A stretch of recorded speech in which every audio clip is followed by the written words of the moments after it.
Hello there, everyone, and welcome back to the Brightworks. I just received some really excellent news. Although I guess I received it a couple of days ago, but I've officially been told that there has been a update to the experimental version of the game, the non-CDN version or no CDN version of the game. And well, I just knew that I had to take a look. I couldn't wait for it to come around to the base game because I needed to get some input in on it.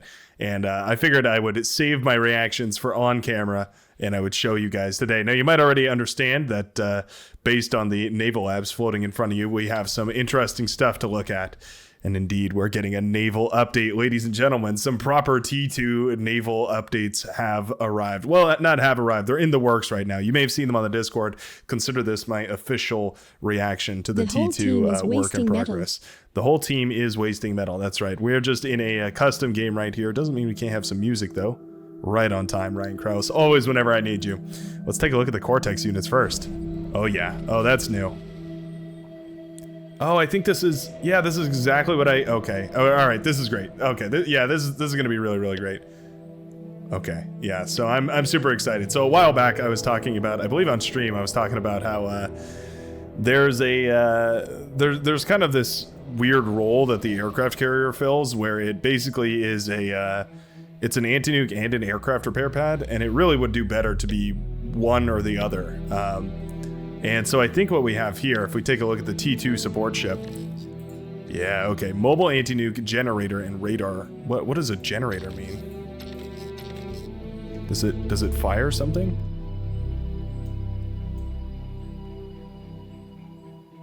The whole team is wasting metal. What on earth is a generator? I don't know what a generator does, but oh, does it like generate? Oh, it generates electricity. Oh, very interesting. Okay, cool.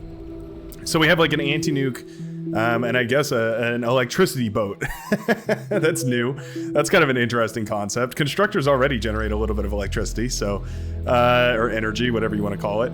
That's quite interesting. Okay, I like that. It's also got a huge radar and sonar range, so it's kind of like a radar ship as well.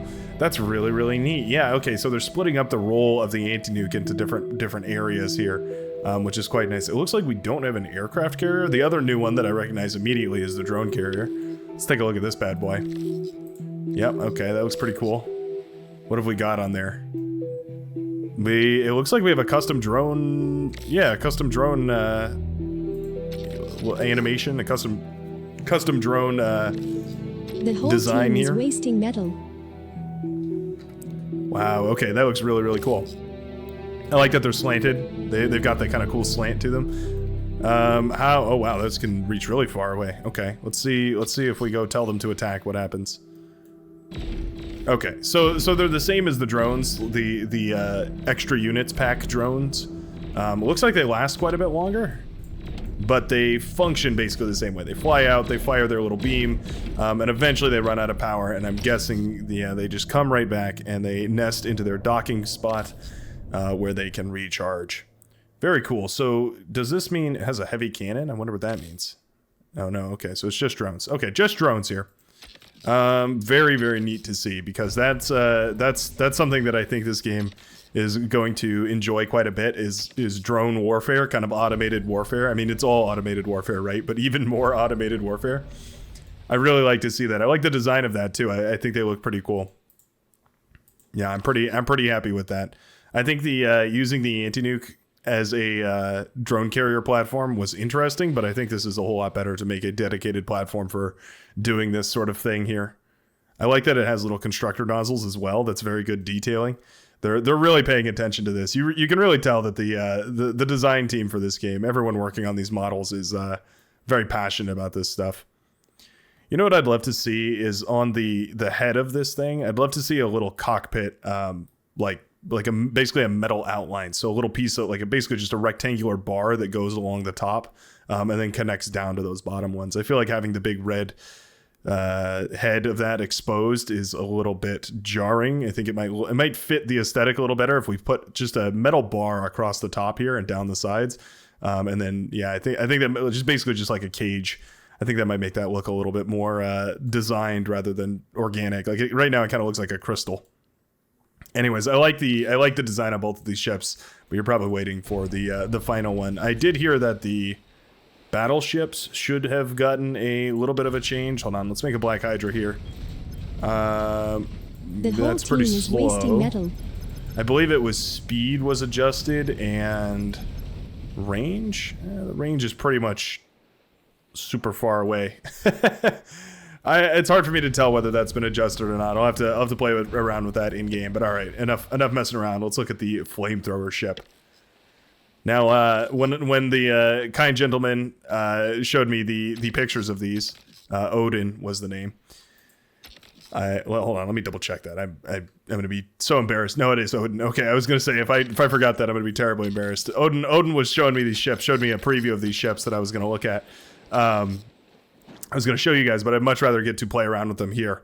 And I'm super glad about it. But immediately when I saw these ships, the first words that came into my mind were the Maelstrom and the Typhoon.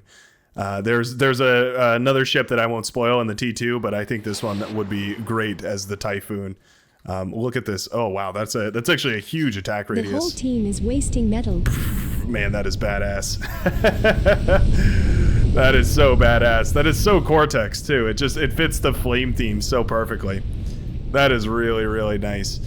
There is a problem with it trying to aim underwater, because typically when you tell this thing to fire, it won't do this when it's firing at ships. Like if I tell it to attack this boat or something, it'll probably fire in the right direction, but attacking, yeah, it's going to try and attack down into the water. I think it's fine, though. Wow. Let's take a look at the design here. We can enter, whoops, there we go. Enter first person view and get in here. Get a really up close and personal look at this thing. That's a pretty cool design. So you see what I'm talking about with the bars? See, this one has like the covering over the top of it. If we did the same thing for this ship and we just did a covering over, either over the entire top or just, like I said, just like a cage essentially of metal around the front of the head of this thing, I think that might just, it'll just bring it into line. Metal. Thank you. Yeah, very annoying. It'll bring it into line with the sort of Cortex design. You can see they've all got this unibrow. They've all got a unibrow on their heads. Anyways, I love the fuel tanks on the side of this thing. I think it's super cool. The question is, does it explode? Not really. I think this thing should explode. It should have a huge explosion radius when it dies. You should explode these things like crazy when they eventually die. I think they should just start popping like flies. I like it though. I really, really like it. I'll talk about the theory behind this, like why I like this boat specifically, in just a minute. But let's check out the T2 here. So I don't know what's changed over here. Okay, looks like mostly, basically the same changes have been made. So let's see the support ship. Let's clear the field of these guys. Okay, nice, nice. It's got that radar on the back of it. It's got those big The whole generator coils. It's got metal. the Citadel marked in the middle of it. I love to see it. I love the consistency of design. That's one thing that I know that they really, really emphasize, is they want the game to feel very consistent, and I think that's a great idea. That's one of those ways that you can make your game have a defined art style without it helps with like iteration, right? Everyone kind of knows what they're aiming towards more or less. This is really cool. I like the design of this one a little less than the Cortex variant, I think. I kind of regret blowing it up now. I want to see them next to each other. I like that the Cortex one kind of looks like a big steamboat. But I like these big batteries in the back of both of these. I think those look really cool. A generator ship is such a novel idea because, yeah, it's going to have some energy in order to generate anti-nukes, as well as a little bit of metal. So it's really cool that it generates energy, because then some of that can, if you have energy converters, can go into making metal for the anti-nuke. So that's kind of a neat idea to build these, but also you can just build them to provide energy, I suppose. Huh. Yeah, that's a really, really cool. I like them. I think they're going to be an interesting spot that they fill as the radar ship now. I think we need to take the radar off the flagship, because you should start to include these support vessels in your navy more and more, because like we basically want the flagships to just be big guns, and I think they're headed in that direction. I think that's a good idea. All right, let's check out the aircraft carrier, the drone carrier. Okay, cool. Nice. I like those drones. Look at those. Oh, those are actually really clean. Look at that. They've got that like sort of they almost look like a saber, like a miniaturized version of a saber, but they got those VTOL thrusters on them. They're very cool. They remind me of something between like a between the ship that the USMC, United Space Marine Corps, whatever the Halo, what's the ship in the Halos? Damn, I'm forgetting right now. But yeah, when you the Pelican, that's what it is. They remind me of the Pelican, but if you like mixed it with, I don't know, some sort of like the Naboo starfighter, that's what it reminds me of. Such a cool ship. Yeah, I really like those. I love the design of aircraft carriers. This is something that we've really wanted in the game for a long time. It's been having the anti-nuke aircraft carrier has beckoned for this kind of a ship to exist for such a long time. It's so nice that we finally get to see it. Let's take it over here and let's see what it can do to the island. Let's see if it's the same as the anti-nuke drone ship that is currently in the extra units pack here. Again, tremendous attack radius. One of the things that's nice about these drone ships is that they give you a huge amount of vision. So these drones fly away at no risk to the ship at all, but then you get the vision of wherever these drones are pointed. Oh, they are different. Okay, interesting. So the current one for the the extra unit pack, the currently enabled extra unit pack is it's like a railgun sort of thing. It just fires once and then it goes away. I think this is way better. These are firing, it looks like the projectile from the light gunship, the Banshee. I think that's the name of it anyway. Can I click on one of you? Oh no, I can't. Okay. Yeah, I like that. I think that's pretty good. That falls in line with the sort of Armada design where you have a lot of projectiles heading all over the place. Whereas the Cortex one is a heat laser, which is definitely the direction that I think I want to see more and more Cortex stuff being pulled into. Love the design too, that these all fall into line here. This is very Armada, that they're all in a perfect line, whereas the Cortex one, they're all off angles and on different slopes and everything. I think that was definitely a really cool way of balancing those two visually. Anyways, why don't we get the Cortex one out again and then we'll compare them.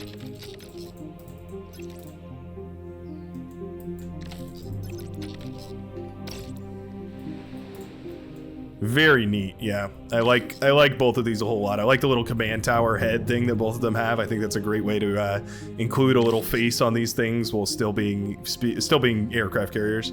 Interesting that we're going for a very swarmy approach with the Armada one, which has, what is that, 4, 8, 12, 16 drones on it, whereas this one is 2, 4, 6, 8, 10. So interesting. These drones are a little more powerful, I'm guessing. Can we actually see? No, we cannot. Heavy cannon. I wonder what these are modeled after. I'm guessing these models were stolen and then molded and reshaped into something else. Anyways, that's really cool. I'm really excited to see these drone carriers. I'm really excited to see what they're used for. They certainly could be like a siege option, right? You park these near the land and then these drones can just go out and strike critical infrastructure, radar towers, jammers, anything on the front lines that might be valuable. But also you could use them to attack things like coastal geothermal plants, stuff like that, like the ones on Supreme Straits. It gives you another option rather than the missile ship, which is quite nice because we've needed that for a long time. All right, that's great. Let's move on to the final T2 ship, at least that's included in the pack right now, the Lightning ship. Yeah, I vote, if there's a vote, if they're taking community input, my vote is for the Maelstrom. I want to hear from you guys what you think these two ships should be called, but I definitely think this thing rings out Maelstrom. Oh, it's so beautiful. Look at that. Firing that beautiful lightning bolt. This is so Armada, isn't it? It's got those beautiful little blue coils pulsing into the back of it, and then it's got this massive lightning gun on the front of it, and it's really quick too. That's kind of the premier aspect of this boat, is it's a very quick kind of assault boat. I believe it can move while firing. Yeah, I'm gonna say yeah, it can move while firing. Really powerful stuff. It's essentially the T2 Dolphin. So I wanted to talk briefly about why I think that's really good, and it's basically because when you get into the T2 Navy, everything slows to a halt. Like it grinds to a stop. You're on these big lunky ships. I mean, dreadnoughts, epochs, whatever you're building, they're super slow. Getting them into position is just like a nightmare to move them around. So I really like what they're doing here to emphasize the mobility is still an option here. Now these ships are very expensive. I do notice 780 and 820 for the Lightning ship and the Fire ship.